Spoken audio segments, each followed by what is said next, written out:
On ne vient pas au Seigneur sans bagage. Et lorsqu'on vivait dans le monde, on avait une certaine façon de vivre nos relations amicales, nos amitiés, notamment avec le sexe opposé. Et bien sûr, en tant que femme, lorsqu'on cesse de vivre à la façon du monde, nos rapports avec les hommes changent forcément.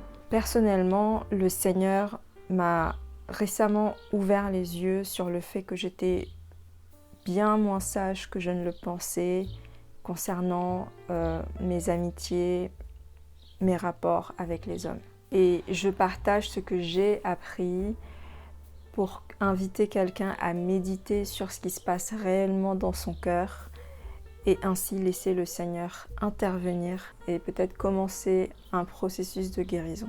Je me suis rendu compte au travers de ma propre expérience, mais aussi d'expériences d'autres sœurs avec lesquelles j'ai pu échanger, qu'il arrive parfois qu'on se lance dans une relation amicale avec un frère dans l'église, avec un frère en Christ, un frère dans la foi, ou même un non-croyant parce que c'était quelqu'un qu'on avait dans notre vie avant de rencontrer Jésus et qu'on souhaite garder parce qu'on souhaite manifester à cette personne le changement que Jésus a accompli dans nos vies. C'est une vraie relation amicale dans le sens où il n'y a pas de bisous, il n'y a pas de câlins, on ne couche absolument pas ensemble, rien d'a priori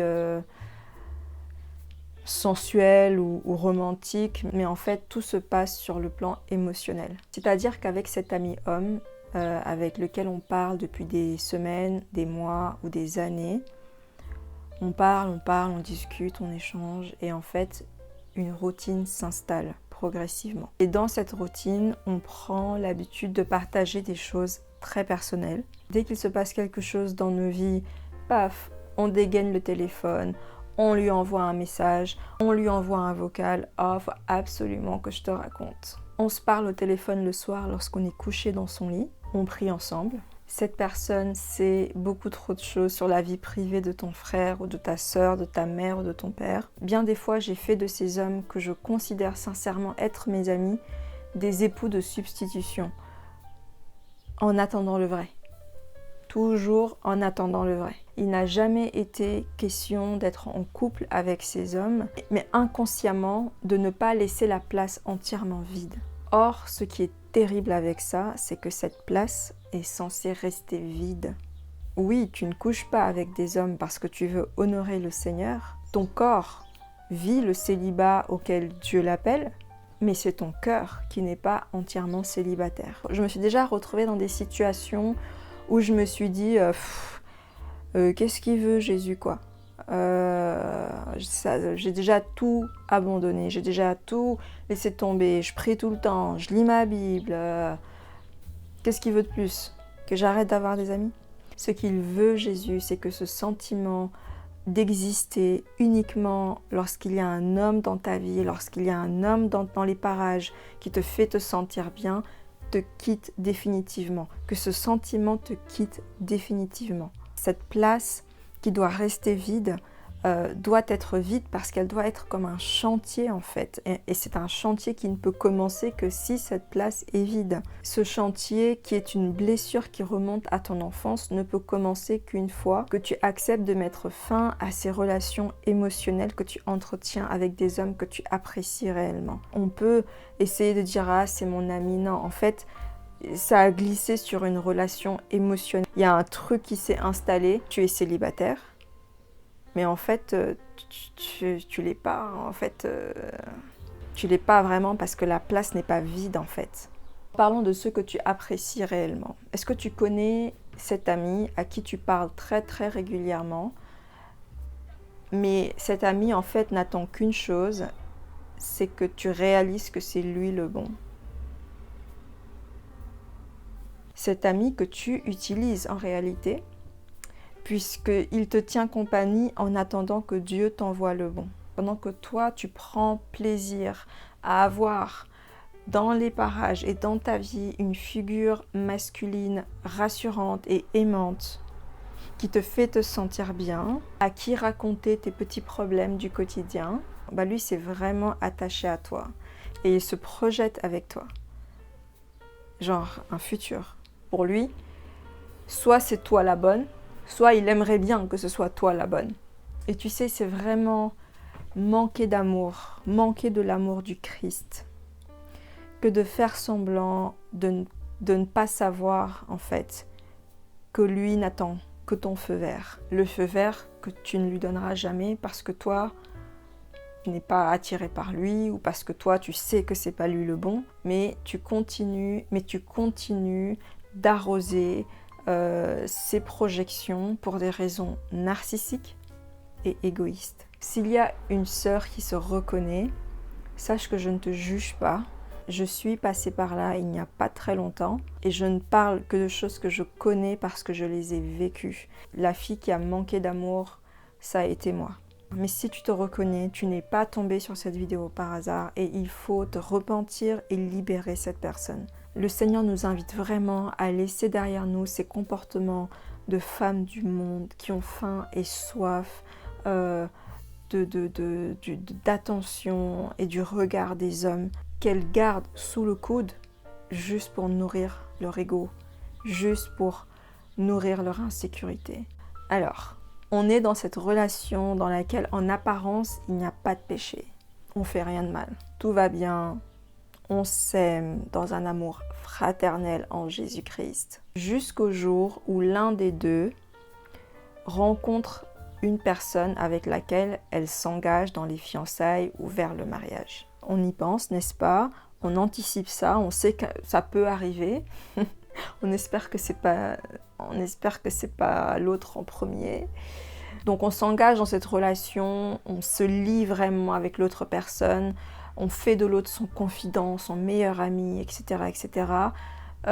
Mais le jour où ça arrive vraiment, le jour où cet ami homme te révèle en fait que ça y est, lui il a trouvé la bonne, ça fait pas le même effet que quand on y a pensé. On a joué un rôle très important dans la vie de l'autre. L'autre a eu un impact très important, presque ministériel dans notre vie. Donc le fait que quelqu'un d'autre vienne prendre cette place de confident que nous-mêmes on a eu peut être vécu vraiment comme une rupture. Une rupture, pourtant ce n'était que amical, mais ça va être vécu comme une rupture amoureuse.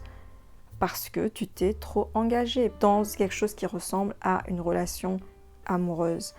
Et qui dit rupture dit temps de deuil. Et dans ce temps de deuil, on peut avoir le sentiment illégitime que l'autre nous a abandonnés ou rejetés. Je dis bien illégitime parce qu'au départ, la relation était peut-être alimentée par le Saint-Esprit.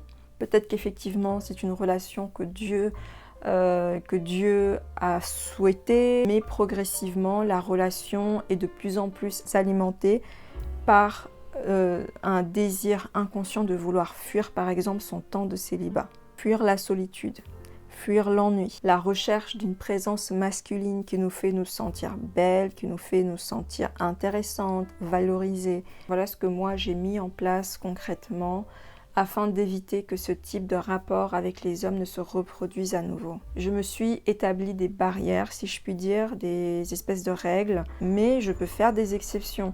Je crois qu'il faut vraiment veiller à être à l'écoute du Saint-Esprit et ne surtout pas s'enfoncer dans la rigidité.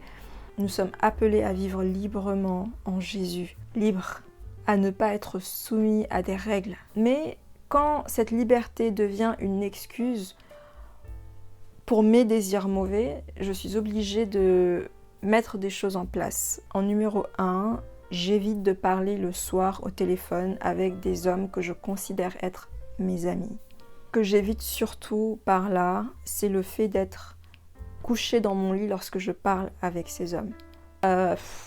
Entre nous, une femme disponible à 22h au téléphone, non seulement c'est pas élégant, c'est pas classe du tout, mais en plus, je veux dire, à cette heure-là, lâchons nos téléphones, quoi.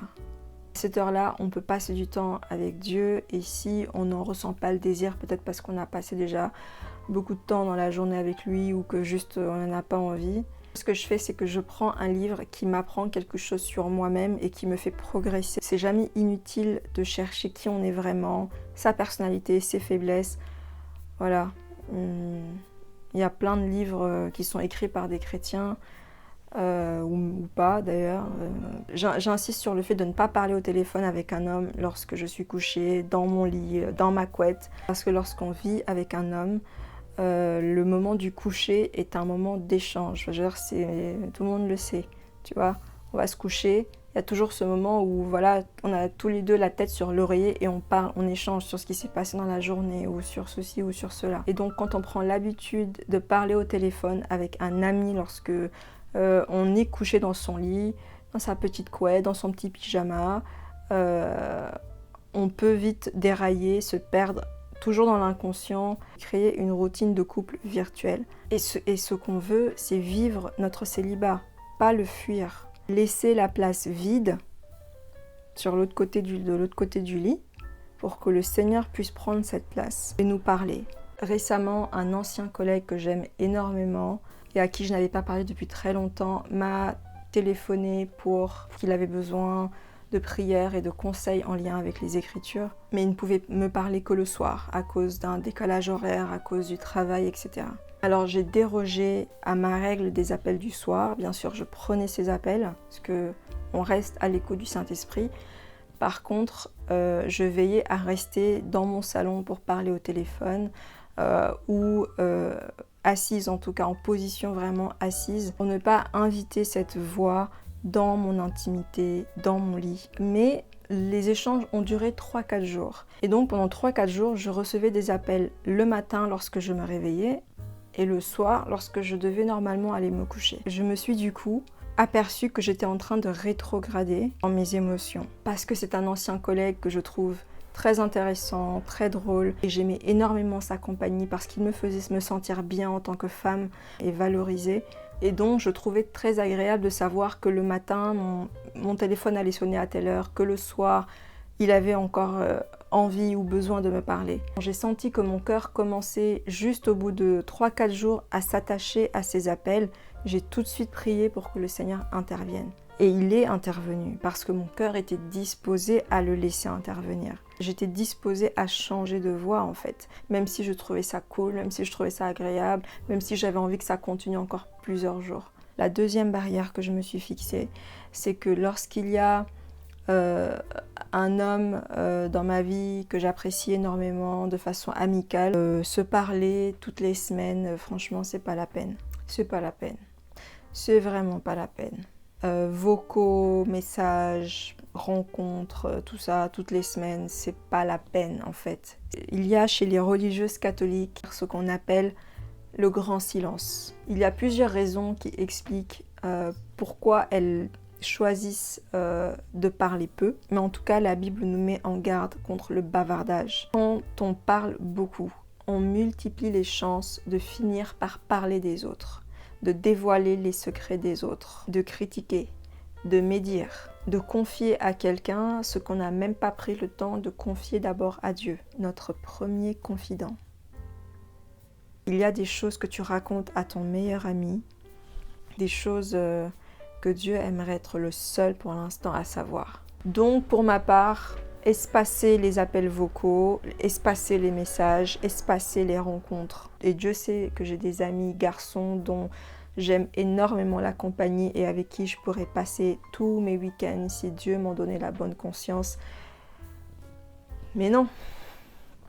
La troisième barrière que je me fixe, c'est que lorsque je vais rencontrer un homme que je considère être mon ami, j'évite des vêtements ou une apparence en général qui serait susceptible de laisser penser à cet ami que j'ai pris le temps de me préparer pour lui. L'homme et la femme sont deux êtres sexués, donc il y a toujours une petite tension sexuelle entre nous. Cette tension, elle peut être vraiment petite, mais elle est quand même là. Et c'est inévitable et c'est très bien qu'elle soit là. Parce que cette petite tension sexuelle entre l'homme et la femme nous rappelle que Dieu nous a créés hommes et femmes pour faire un, pour créer la vie. Mais ce qu'on ne veut pas, c'est alimenter ce feu, c'est embraser ce feu, c'est jeter de la poudre là dans cette cheminée qui... Voilà. Non, tu comprends... Non, tu comprends pas, lui c'est comme mon frère. C'est pas ton frère. c'est pas ton frère. Et il y a deux vérités absolues dans ce monde. La première, c'est que Jésus est bien Seigneur, et la deuxième, c'est que t'es pas sa sœur. La seule bonne raison qui justifie qu'il n'y ait aucune zéro tension sexuelle entre toi et ton ami, c'est parce que ton ami est homosexuel. Lui, son truc, c'est les hommes. Mais si ton ami en question, il aime les femmes, ne dors pas avec lui dans le même lit, sous prétexte que vous êtes amis. Ne te déshabille pas devant lui sous prétexte que non, il est comme ma copine. Tu fais du tort à ton ami et tu manques d'amour envers ton ami si, lorsqu'il te regarde, il peut apercevoir la forme de tes fesses ou de ta poitrine. Si c'est vraiment dans ton cœur ton frère, épargne-lui ces tentations inutiles. N'en fais pas des caisses quand tu vas le voir parce que ce jour-là, tu as envie de te sentir désirable. Quelle est votre expérience? Qu'est-ce que vous avez mis en place? Quelles sont vos barrières? Qu'est-ce que vous avez appris de vos relations avec les hommes? Partagez vos expériences, vos leçons en dessous de la vidéo pour que moi-même et les sœurs de passage puissent être édifiées. Parce que franchement, personne n'est arrivé. Personne n'est arrivé. On fait des erreurs, on apprend et on veut juste s'écouter et se lire les unes les autres pour progresser et vivre notre saison de façon honorable pour le Seigneur, pour nous-mêmes, mais aussi pour nos frères.